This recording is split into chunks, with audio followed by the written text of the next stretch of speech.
Our first question will be from David Aldridge, coach. Brad, how you doing, sir? Hi, David. Hey, just wanted to know a couple of days in how you think your season will go at your facility, specifically with regard to how you guys are dealing with combating the virus. If this is going to be a season-long kind of learning process about how to keep the place buttoned up, and then as a follow-up, what concerns you most about going on the road this season? You know, I haven't even thought about going on the road, David. I'm sure there are, and I haven't read the new memo yet that came out. But as far as like, you know, all of our people and the people that are in charge of, you know, getting us through these protocols every single day, I mean, they're working so hard. You know, especially leading up to the last week. I mean, a lot of these people are working, you know, 16, 18-hour days. They're getting hit every which way. And I know the NBA has done an unbelievable job of setting up all the protocols. And so, like, I lived the bubble. I saw how buttoned up everything was.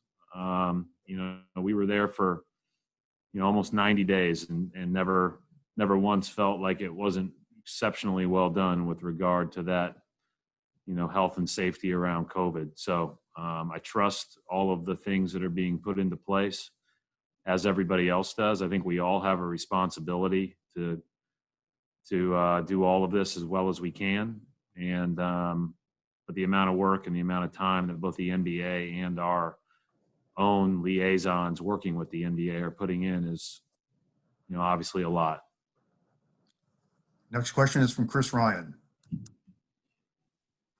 Hey, Brad, I wanted to ask you more about what you think the effects will be on the court of the abbreviated preseason, and also having to move in a little bit slower into team activities with the COVID protocol stuff.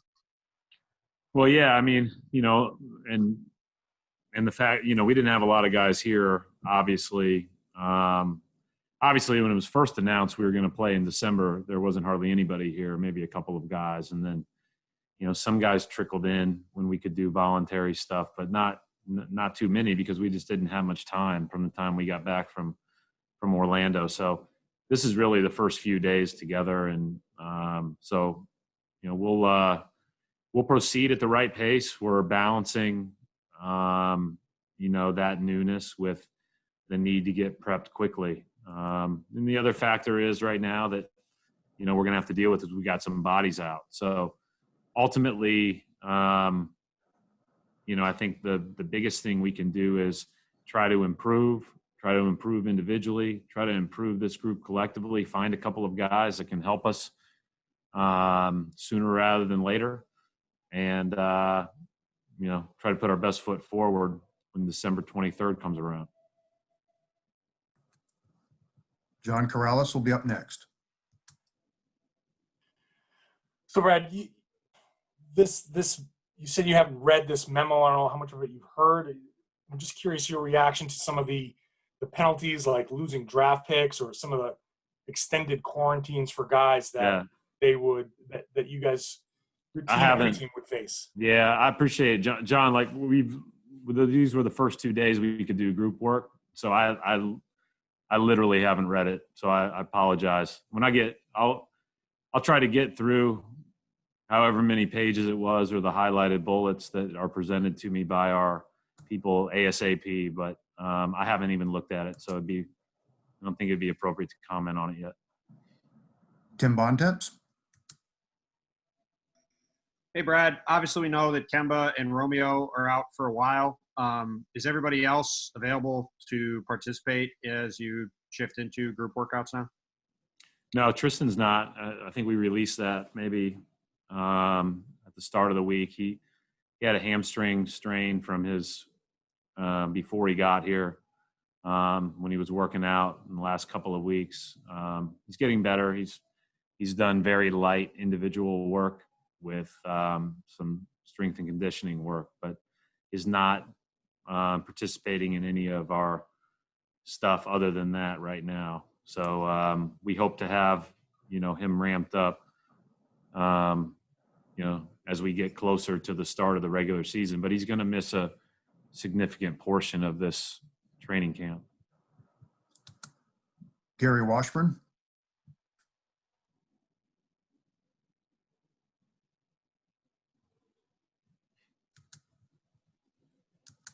Gary Washburn.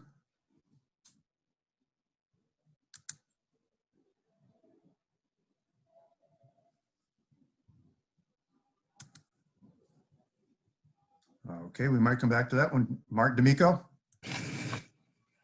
Hey, Coach. You spoke about the challenges of training camp overall in this condensed time period. How, in particular, has this impacted the rookies that you can see so far when they didn't have the shot at having, months of a lead up and summer league before this started? Well, I think that'll be interesting to follow across the league.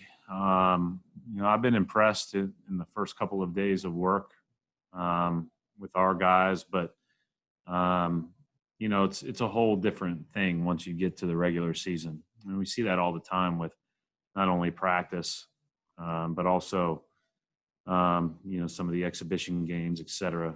I was telling our staff, I'm not sure how many games our starters won in the first 2 weeks when we were practicing in the bubble, starters versus guys off the bench, or top 7 minutes guys versus everybody else. So I think that there is a little bit of a feeling out process as you get back into this, especially so quickly. But I do think that the rookies specifically, these two guys are sharp guys, and they I think they'll adjust quicker or as quickly as possible. But they don't have the benefit of summer league. They don't have the benefit of August and September when we can really spend time with them in small group work. We'll try Gary Washburn again. Gary. Can you hear me, Brad? I can. Okay, sorry about that.